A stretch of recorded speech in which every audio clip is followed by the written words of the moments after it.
ব্যক্তি রাত্রিবেলায় সূরাতুল মুলক তেলাওয়াত করবে তার কবরের আযাব হবে না। ইন্না হাযিহি সূরা সূরাতুন আযীমা মানিআতুন মিন আযাবিল কবর। এই সূরাটা এমন সূরা, সাধারণ কোন সূরা না। এই সূরাতুল মুলক যে রাত্রিবেলায় তেলাওয়াত করবে তার কবরের আযাব থেকে তারে বাঁচিয়ে দিবে কে? নাম্বার 1 ফাজিলাত স্ট্যাটাস মনে থাকবে তো। 2 নাম্বার স্ট্যাটাস শাফাআত লি সাহিবিহা। এই সূরাটা, এই সূরার তেলাওয়াতকারীর জন্য কিয়ামতের দিন সুপারিশ করবে। কোরআন সুপারিশ করবে, চারটেখানি কথা না। কোরআন যদি আপনার বিরুদ্ধে দাঁড়ায় আপনার জান্নাত ক্যান্সেল। আর কোরআন যদি আপনার ব্যাপারে আল্লাহর কাছে রেকমেন্ডেশন করে জান্নাত আপনার জন্য ওয়াজিব করে দিবে কে? এজন্য বিশ্বনবী বললেন শাফাআত লি সাহিবিহা, কিয়ামতের দিন তেলাওয়াতকারীর জন্য আল্লাহর কাছে সুপারিশ করবে। 2টা গেল। 3 নাম্বার বিশ্বনবী বললেন খাসামাত আন সাহিবিহা। এই সূরাটা কিয়ামতের দিন এই সূরার তেলাওয়াতকারীর পক্ষ নিয়ে আল্লাহর সাথে ঝগড়া করা শুরু করে দিবে। আল্লাহর সাথে ডিবেট করবে, ঝগড়া করবে, যতক্ষণ না হাত্তা আদখালাহুল্লাহুল জান্নাহ। হাদিসের টেক্সট হচ্ছে যে যতক্ষণ না আল্লাহ তাআলা তাকে জান্নাতে না ঢুকায় ততক্ষণ ওই সূরার তেলাওয়াতকারীর পক্ষ নিয়ে আল্লাহর সাথে বিতর্ক, ঝগড়া, তর্ক চলতেই থাকবে। সুবহানাল্লাহ। আরো আস্তে বলেন। আবার বিশ্বনবী বললেন মান ক্বারা বিহা ফি লাইলাতিন ফাকাদ আকসারা ওয়া আতওয়াবা। রাত্রিবেলা এই সূরাটা যে তেলাওয়াত করবে পুরো রাত্রিটারে বরকতময় করে দিবে কে? এজন্য বিশ্বনবী আবদার করে, আবেদন করে আমাদের কাছে বলে গিয়েছেন, আমি চাই আমার প্রতিটা উম্মতের হৃদয়ে এই সূরাটা গাঁথা থাক। আমি চাই আমার প্রতিটা উম্মতের সিনার ভিতরে এই সূরার 30টা আয়াত গ্রথিত করা থাক। সুবহানাল্লাহ পড়েন। মাত্র 30টা আয়াত মুখস্থ করতে রাজি আছেন? 1 মাসে কয়দিন? প্রতিদিন একটা করে আয়াত মুখস্থ করলে সূরা মুখস্থ করতে লাগবে কয়দিন? হ্যাঁ, হোমওয়ার্ক। এটা আপনাদের বাড়ির কাজ, যেহেতু ক্লাসে হোমওয়ার্ক দেওয়া যায় না। আরবিতে বলে আল ওয়াজিব আল মানজিলি। আমি গতানুগতিক তাফসীর করি না, আমি সমাজের খুঁতগুলো ধরে ধরে ডিসকাশনের মতো আমি করি। বিভিন্ন জেলায় যে ওখানকার ইয়াংদের সাথেও বসি, কথা বলি। এটাই আমার তাফসীর, এটাই কোরআনের এক্সপ্লেনেশন এন্ড ইন্টারপ্রিটেশন। এতেই মানুষ উপকৃত হয় বেশি। চিল্লা এখন ঠিক কিনা? তো এটা আপনাদের বাড়ির কাজ, মাইথার দিয়া বাসীদের বাড়ির কাজ। হায়াতে আল্লাহ বাঁচায় রাখলে আবার কখনো দেখা হলে জিজ্ঞেস করবো যে মুলক মুখস্থ হয়েছে কিনা। কে কে মুখস্থ করবেন না হাত তোলেন। সবাই করবেন। এবার কে কে মুখস্থ করবেন হাত তুলে আমার না আল্লাহর দেখান। আল্লাহ তুমি কবুল করো। আরো জোরে পড়েন আমিন। হাত নামান। এই সূরাটা it's an eye opener for you. এটা আপনার চোখ খুলে দিবে। এই সূরাটা আপনার চোখকে খুলে দিবে, আপনার ঘুমন্ত বিবেককে জাগিয়ে তুলবে। স্রষ্টার ব্যাপারে আপনার যদি কোনো সাসপিশন থাকে, সন্দেহ থাকে, এই সন্দেহের পাহাড়কে ভেঙে এই সূরা চুরমার করে দিবে। চিল্লায় বলেন সুবহানাল্লাহ। আল্লাহ ডেকে বলে গোলাম, কিছু কিছু নাস্তিক আছে আমারে খুঁজে পায় না। এরকম কপাল পোড়া নাদান নাস্তিক বাংলার জমিনেও আছে না নেই? এরা বলে আনসিন ইজ নাথিং, যেটা দেখা যায় না ওইটা মানি না। বলে না, do you see the air in the atmosphere? বাতাসে, বায়ুমণ্ডলে যে বাতাস ঘুরে বেড়ায় এটাকে তুমি দেখো, তো মানো কেন? Why do you believe on that? Why do you believe on air? বাতাস বিশ্বাস করস কেন? কপাল পোড়া নাস্তিকরা বাতাস মানে না। কথা কন। Do you see the bad headache someone feel in his head and he is shouting? মাথার ব্যথায়, মাইগ্রেনের পেইনে যখন কেউ চিৎকার করে তার মাথার ব্যথা দেখা যায়। আমার এখন প্রচন্ড মাথা ব্যথা যদি হয়, আপনারা দেখতে পাচ্ছেন তো, নাস্তিকরা কি মাইগ্রেনের পেইন বিশ্বাস করে না? মাথা ব্যথা বিশ্বাস করে কি করে না? বাতাস বিশ্বাস করে কি করে না? কয় আনসিন ইজ নাথিং, যেটা দেখি না ওইটা বিশ্বাস করি না। কপাল পোড়া। আল্লাহ ডেকে বলে গোলাম আমার সৃষ্টির দিকে তাকা, আকাশের দিকে তাকা, বাতাসের দিকে তাকা, সাগরের দিকে তাকা। সাগরের মধ্যে আমি আল্লাহ আছি না নাই? বিশাল বড় বড় পাহাড়ের দিকে তাকা, ঝর্ণার দিকে তাকা, ঝর্ণার মধ্যে আমি আছি না নাই? ঝর্ণা ঝর্ণা ঝর্ণা রে, বলনা বলনা বলনা রে, কার বিরহে পাগল পাড়া তুই, কার মিলনে ফুল ফসলে ভরা রে তোর দুকুল ভুই, কার মিলনে ফুল ফসলে ভরা রে তোর দুকুল ভুই। ঝর্ণা ঝর্ণা ঝর্ণা রে, বলনা বলনা বলনা রে, কার বিরহে পাগল পাড়া তুই। সুবহানাল্লাহ পড়েন। ঝর্ণার দিকে তাকাও, সাগরের দিকে নজর করে দেখো, বিশাল পাহাড়ের দিকে নজর করে তাকাও, ওই পাহাড়ের মধ্যে আল্লাহরে খুঁজে পাবা। চিল্লায় বলেন ঠিক কিনা? শার্প করতে হয়। কি দুর্বল ছিলাম আমরা, ওই দুর্বলতা থেকে যৌবনের সাময়িক একটা সময় পাই রক্ত গরম। এরকম রক্ত গরম তোমার আগে ছিল না। আগে তুমি দুর্বল ছিলা। তুমি শুধু দুর্বল না, তুমি দুর্বলের ঘরের দুর্বল। আমাদের 14 পুরুষ দুর্বল। চিল্লায় বলেন ঠিক কিনা? কি ক্ষমতা আমাদের! দুর্বল হয়ে দুনিয়ায় জন্মালাম, সাময়িক কিছু সময়ের জন্য যৌবনের শক্তি পেলাম, আবার ওইটার পরে আবার দুর্বল হয়ে গেলাম। রং ধরা যৌবন জং ধরে শেষ, আবার লাঠি নিয়ে হাঁটা লাগে। কোমরে ব্যথা, মাজায় ব্যথা, আবার কুজো হয়ে যায়। কি ক্ষমতা আছে আমার? কি ক্ষমতা আছে! একটু ভূমিকম্প হলে কাঁপাকাঁপি শুরু হয়ে যায়, ঠিক কিনা? ভূমিকম্প হলে বাঁচার জন্য সব দেয় দৌড়। টেলিভিশনের কিছু লাইভ প্রোগ্রাম দেখলাম, উপস্থাপকও দৌড়, অতিথিও দৌড়। দেখেন নাই? লাইভ ব্রডকাস্টিং হচ্ছিল, কি সরাসরি সম্প্রচার। যখন দেখা যাচ্ছে চেয়ার কাঁপতেছে, উপস্থাপক দৌড়, আর মেহমানরা বসে আছে মাইক নিয়ে। কিছুক্ষণ পরে আরো কাঁপাকাঁপি বেড়ে গেল, মেহমানও দৌড়। কথা কন? 20 তলা 30 তলা দামি দামি বিল্ডিং গুলোর ফ্ল্যাটের ভেতরে যারা থাকে, তুফান শুরু হলে দেয় দৌড়। কথা কন? ভাড়াটিয়ারা দৌড়ায়, বাড়িওয়ালারা দৌড়ায় না। নিজের বাড়ি তো, এই জন্য দৌড় দেয় না। নাকি ভূমিকম্প হইলে ভাড়াটিয়াও দৌড়, বাড়িওয়ালাও দৌড়? র্যাবের প্রধান দৌড়, পুলিশ প্রধান দৌড়, শুধু প্রেসিডেন্ট আর মাননীয় প্রধানমন্ত্রী দৌড়ায় না। কথা কন? বাঁচার জন্য সব দৌড়। কয়েক বছর আগে পত্রিকায় একটা হেডিং করলাম, মাননীয় প্রধানমন্ত্রীকে বহনকারী বিমান এর 33 চক্কর আকাশে। কয় চক্কর? কি যেন সমস্যা হয়েছে, বিমান নামতে পারছিল না। তখন ওনার সাথে আবার স্পেশাল সিকিউরিটি ফোর্স থাকে। ওনারা বলল, honourable prime minister, we can not land now because of some flying মেকানিজমে আমাদের সমস্যা হচ্ছে, আমরা ল্যান্ড করতে পারছি না, ঝামেলা হচ্ছে, নিচেও হয়তো কোনো ঝামেলা দেখা দিচ্ছে, আমরা এখন নামতে পারবো না, উই ক্যান নট ল্যান্ড নাও। আপনাকে একটু ধৈর্য ধরে বসে থাকতে হবে। তখন ওই ওনাকে বহনকারী বিমানটা আকাশে 33টা চক্কর মেরেছিল। এটা নিয়ে কাভার করা হয়েছে পত্রিকায়। আপনার কি মনে হয় 17 কোটি মানুষের প্রধানমন্ত্রী, এদেশের সবচেয়ে ক্ষমতাধর নারী, উনি যখন বিমানে বসা অবস্থায় শুনলেন বিমানে ঝামেলা বা নিচে ঝামেলা, ওনার অন্তরে ভয় ঢুকছে কার? উনি বসে বসে জিকির করছে কার? তাহলে দেখেন, ক্ষমতাও সবসময় কাজে লাগে না। চিৎকার করে বলেন ঠিক কিনা? ক্ষমতা আপনারে বাঁচাতে পারবে না। আপনারে বাঁচাতে পারে একজন। চিৎকার করে বলেন তিনি কে?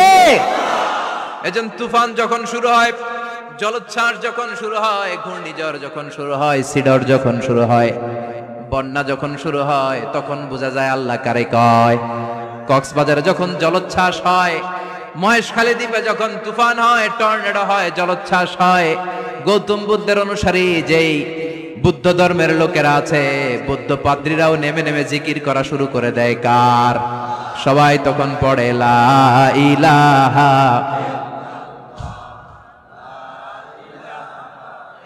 লা ইলাহা ইল্লাল্লাহু মুহাম্মাদুর রাসূলুল্লাহ সাল্লাল্লাহু আলাইহি ওয়াসাল্লাম। বিপদে পড়লে বোঝা যায় আল্লাহ কারে কয়। আমি একবার বিপদে পড়ছি, বরিশাল গিয়েছিলাম, বাসে ফিরে আসতেছি লঞ্চে, ওই লঞ্চে তুফান হয়েছিল। তখন বুঝলাম যে কি ভয়ঙ্কর অবস্থা। ওই লঞ্চের সবাই আস্তিক নাস্তিক, মুসলমান হিন্দু সবাই জিকির করা শুরু করে দিয়েছে আল্লাহর। সুবহানাল্লাহ কইবেন না? লঞ্চ যখন কেঁপে ওঠে সবাই বলে বাঁচাও। আমি বললাম কে বাঁচাইবে ওকে? হুজুর আপনি বাঁচান। আমি বললাম তাইলে আমারে বাঁচাইবো কেডা? কয় আল্লাহ। আল্লাহ ছাড়া বাঁচাতে পারে কেউ? আমরা মাঝে মাঝে বাংলাদেশের বিভিন্ন জেলাগুলোতে যখন প্রোগ্রামে যাই, এত দূরত্ব থাকে, আমরা কারে ড্রাইভিং করে যে প্রোগ্রামে অংশগ্রহণ করা সম্ভব হয় না। ফলে আমরা মাঝে মাঝে সিভিল এভিয়েশনের যে আভ্যন্তরীণ বিমানবন্দরের বেসামরিক বিমান যেগুলো চলাচল করে, প্যাসেঞ্জার প্লেন, এগুলো ইউজ করি। ঢাকা থেকে এগুলো চলে, সৈয়দপুরে যায় কিছু, রাজশাহীতে, সিলেটে, চিটাগাঙে যায়, যশোর এয়ারপোর্টে যায় এবং কক্সবাজারে যায়। তো আমরা এগুলোতে যখন চড়ি, মাঝে মাঝে কিছু এয়ার হোস্টেজ আসে, এরা খুবই সুন্দরী, বিউটিফুল লেডি, এদেরকে সাজিয়ে ওইভাবে আনা হয়। এদের আবার কয়েকটা বাচ্চা টাচ্চা হয়ে গেলে এদেরকে চাকরিতে রিক্রুট করে না, কারণ এদের সৌন্দর্যটাই পুঁজি। এই সুন্দর ড্রেস নিয়ে এরা আমাদেরকে খাবার সার্ভ করে। আর বিমানটা যখন আকাশের দিকে উঠতে থাকে তখন বলে, ভদ্র মহিলা ভদ্র মহোদয়গণ, আপনাদের সিট বেল্টই বেঁধে নিন, এখনই শাহজালাল আন্তর্জাতিক বিমানবন্দর থেকে 14,000 ফুট উপর দিয়ে এটা চিটাগাঙে পৌঁছবে। আল্লাহু আকবার, আল্লাহু আকবার, আল্লাহু আকবার, সুবহানাল্লাযী সাখখারা লানা হাযা ওয়া মা কুন্না লাহু মুকরিনিন ওয়া ইন্না ইলা রাব্বিনা লামুনকালিবুন। দেখতে সুন্দরী, লিপস্টিক মেরে, ডিজাইন করে, মেকআপ নিয়ে, সুটেড বুটেড হয়ে এসেছে, কিন্তু যখনই বিমানটা 14,000 ফিট উপরে ওঠে তখন তার মুখ দিয়ে বেরোয় আল্লাহু আকবার। কারণ সেও ভালো করে জানে এই 14,000 ফিট উপরে আমার আব্বা নাই, আমার আম্মা নাই, মাননীয় প্রধানমন্ত্রী নাই, পুলিশ নাই, র‍্যাব নাই, এই হাওয়ার উপরে বিমানটা চলে, ওখানে কেউ আমারে বাঁচাতে পারে না, একজন ছাড়া চিল্লায় বলো তিনি কে? তখন তারাও বাধ্য হয়ে পড়ে আল্লাহু আকবার। তাহলে বোঝা গেল আমাদের কোনো ক্ষমতা টমতা কিচ্ছু নাই, আসল ক্ষমতার মালিক একজন, চিল্লায় বলেন তিনি কে? সে আল্লাহ বললেন, তাবারাকাল্লাযী বিয়াদিহিল মুলকু ওয়া হুয়া আলা কুল্লি শাইইন কাদির। সুমহান সেই সত্তা যার হাতে ক্ষমতা, ক্ষমতা কার হাতে? সব ক্ষমতার মালিক আল্লাহ। তবে আমাদেরকেও আল্লাহ কিছু ক্ষমতা দিয়েছে, এটা লিমিটেড। এটা কি? যেমন এই যে মাননীয় প্রধানমন্ত্রী ওনার দল নিয়ে, বাংলাদেশ আওয়ামী লীগ নিয়ে যে ক্ষমতায় আসলেন, কয় বছরের মেয়াদে? কোন কোন দেশে ক্ষমতায় আসে 10 বছরের মেয়াদে, আছে না নাই? আল্লাহ আসছে কয় বছরের মেয়াদে? 30 বছর, 40 বছর। আল্লাহর ক্ষমতার মেয়াদ 100 বছর, এরপরে রিনিউ করা লাগবে। এটা কথা বলেন। আল্লাহ বলেন, হুয়াল আউয়ালু ওয়াল আখিরু ওয়াল যাহিরু ওয়াল বাতিন ওয়া হুয়া বিকুল্লি শাইইন আলিম। আমি প্রথম, আমি শেষ, আমি প্রকাশ্য, আমি গোপন। ঠিক কিনা? প্রথমে আল্লাহ আল্লাহ, শেষেও আল্লাহ আল্লাহ, আকাশে আল্লাহ আল্লাহ, জমিনে আল্লাহ আল্লাহ। সবাই পড়েন, প্রথমে আল্লাহ আল্লাহ, শেষেও আল্লাহ আল্লাহ, আকাশে আল্লাহ আল্লাহ, জমিনে আল্লাহ আল্লাহ। নিখিল জাহান গায়ে গুণগান, তার নামে গায় আমরাও গাহি। তাআলা হামদে বারি তাআলা, হামদে বারি তাআলা, হামদে বারি তাআলা। সুবহানাল্লাহ পড়েন। আল্লাহ বলে, আমার ক্ষমতা তোদের মতো 5 বছরের মেয়াদে না, 10 বছরের মেয়াদে না, 20 বছর, 30 বছরের মেয়াদে না, আমি চিরকালের জন্য ক্ষমতার চেয়ারে বসা। চিরকালীন মেয়াদ, সৃষ্টির সূচনার আগ থেকে তিনি আছেন, অনাদিকাল পর্যন্ত তিনি থাকবেন। তার ক্ষমতার মেয়াদ আনলিমিটেড মেয়াদ। চিৎকার করে বলেন ঠিক কিনা? আবার পৃথিবীর অনেক দেশে দেখবেন ডেমোক্রেটিক সিস্টেমে, আমাদের দেশেও তো গণতান্ত্রিক সিস্টেমে ভোটাভুটির মধ্য দিয়ে ক্ষমতায় আসে না, যাদেরকে ভোট দেওয়া হয় বেশি তারা ক্ষমতায় চলে যায়। আল্লাহ তো ভোটে আসছে ক্ষমতায়, কথা কন তো কেমনে আসছে? কারচুপি করে। কথা বলেন। আল্লাহ ভোটে আসা লাগে নাই, কেউ তাকে ভোট দেয়া লাগে না। আবার অনেক দেশে আছে মোনার্কি সিস্টেম, রাজতন্ত্র, রাজার পোলা রাজা, আল্লাহর বাপ ছিল রাজা, এই জন্য আল্লাহ রাজা। কথা বলেন না, আল্লাহ রাজতন্ত্রের সিস্টেমেও আসে নাই। আবার অনেক দেশে আছে ডিক্টেটরশিপ, একবার ক্ষমতা পাইলে মাগারছে আর ছাড়ে না, আছে না নাই? 20 বছর 30 বছর চলতেই থাকে, আছে না নাই? আল্লাহ কি এই সিস্টেমে আসছে? আল্লাহর ক্ষমতার সাথে পৃথিবীর কারো ক্ষমতার কোনো মিল নাই। চিৎকার করে বলেন ঠিক কিনা? আবার অনেক দেশে কোয়ালিশন করে ক্ষমতায় যেতে হয়, জোট করে। জোটের রাজনীতি এদেশে আছে না নাই? 4 দলীয় জোট, 10 দলীয় জোট, 14 দলীয়, 18 দলীয়, 20 দলীয়, মহাদলীয়, মহাজোট, সামনে হবে মহাজোট। কথা ঠিক কিনা বলেন? তো আল্লাহ কিরকম জোট করে আসা লাগছে? কথা বলেন। তার মানে আল্লাহর ক্ষমতা আমাদের ক্ষমতা এক নয়। আবার পৃথিবীর অনেক দেশে গণ অভ্যুত্থানের মাধ্যমে অনেককে ক্ষমতা থেকে নামানো হয়, ঠিক কিনা? গণ অভ্যুত্থান হয় না, সেনাবাহিনীরা কু করে না, মিলিটারি কু করে ক্ষমতা থেকে নামায়। তো আমরাও যদি আল্লাহর বিরুদ্ধে একটা আন্দোলন করি, আল্লাহ তো নেমে যাবে, নামানো যাবে না? আচ্ছা আমরা পারলাম, জিনেরা যদি আমাদের সাথে যোগ দেয়, মানুষ জিন ভাই ভাই, আল্লাহর রক্ষা নাই। কথা বলেন, তাও পারা যাবে না। ফেরেশতারাও যদি কয় আমরাও মানি না, তাইলে তো শেষ আল্লাহর গদি।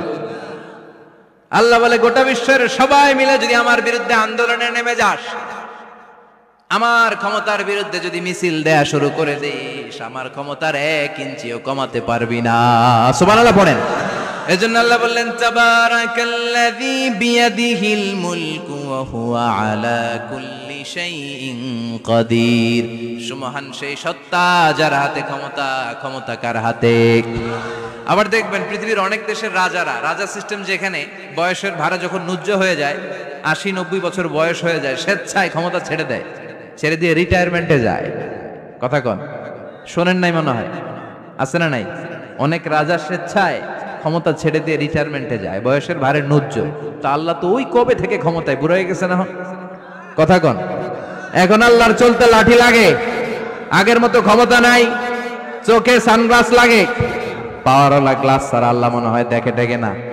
কথা কন, যে ফেরাউনকে আল্লাহ সাগরের জলে ডুবিয়ে মারলো, যেই নমরুদকে আল্লাহ শেষ করে দিল, যেই কারণকে আল্লাহ শেষ করে দিল, সে আল্লাহ আজও আগের ক্ষমতা নিয়ে আছে না নাই? এজন্য বিয়াদিহিল মুলক, তার হাতে ক্ষমতা। ওহুয়া আলা কুল্লি শাইইন কাদির, তিনি চাইলে সব করতে পারেন। তিনি রাজারে প্রজা বানাতে পারেন, প্রজারে রাজা বানাতে পারেন, ধনীরে গরিব বানাতে পারেন, গরিবরে ধনী বানাতে পারেন। তিনি সাগরকে মরুভূমি করতে পারেন, মরুভূমিকে দরিয়া করে দিতে পারেন। তিনি কে? ওয়া হুয়া আলা কুল্লি শাইইন কাদির। তিনি যেটা চান সেটাই করতে পারেন। চিল্লায় বলেন ঠিক কিনা? এরপর আল্লাহ বললেন, আল্লাযী খালাকাল মাউতা ওয়াল হায়াতা লিয়াবলুয়াকুম আইয়ুকুম আহসানু আমালা।